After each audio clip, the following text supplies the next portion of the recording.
Ahli waris almarhumah Nia binti Ruma, datangi DPP LSM Gempa Indonesia, minta keadilan atas tanah kebun yang dikuasai tanpa izin.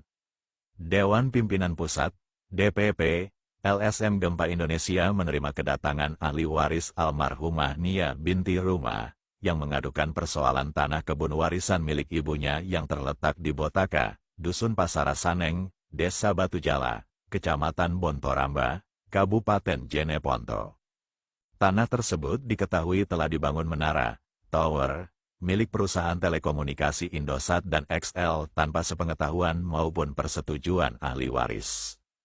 Ahli waris yang datang, yakni Tangke Daeng Naba dan Daeng Lapang, secara resmi meminta pendampingan hukum kepada DPP LSM Gempa Indonesia untuk mengambil langkah hukum terhadap pihak-pihak yang diduga melakukan pelanggaran atas hak waris keluarga mereka.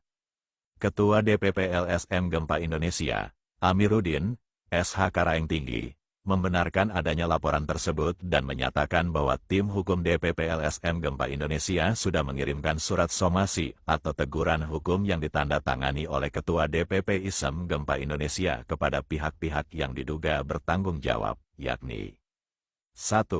Lelaki Mana bin Ruma, 2. Perusahaan Tower Indosat, 3. Perusahaan Tower XL4, lelaki kamu dalam laporan yang diterima, lelaki Mana bin Ruma, diduga kuat telah mengontrakkan tanah kebun tersebut kepada perusahaan Indosat dan XL, serta menjual sebagian tanah kepada lelaki bernama kamu untuk dibangun rumah di atasnya, tanpa izin dari ahli waris sah almarhumah Nia binti Ruma. Padahal, menurut keterangan keluarga, tanah kebun itu awalnya hanya digarap sementara oleh Mana bin Ruma, setelah mendapat izin lisan dari kakaknya, almarhumah Nia binti Ruma, untuk ditanami jagung. Almarhumah Nia semasa hidupnya memiliki beberapa kebun dari suaminya, almarhum Baharudin.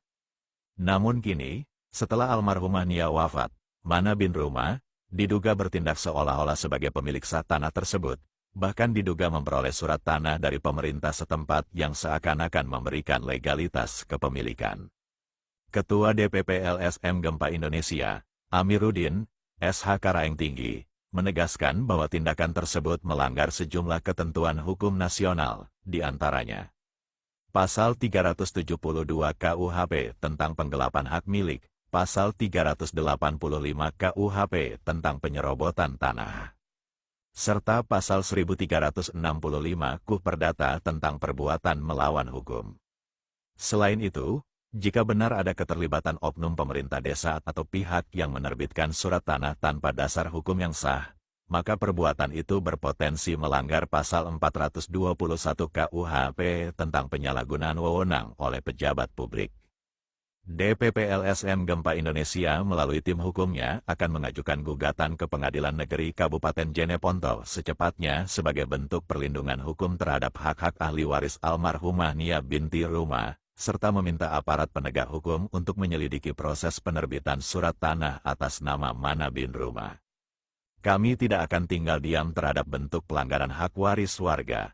Negara harus hadir menegakkan keadilan dan mencegah mafia tanah yang memanfaatkan kelengahan keluarga ahli waris, tegas Amiruddin SH Karaeng Tinggi, Ketua DPP LSM Gempa Indonesia. DPP LSM Gempa Indonesia juga meminta Bupati Jeneponto dan Badan Pertanahan Nasional, BPN, untuk melakukan peninjauan ulang dan verifikasi status kepemilikan tanah tersebut agar tidak terjadi penyimpangan hukum lebih lanjut tutupnya.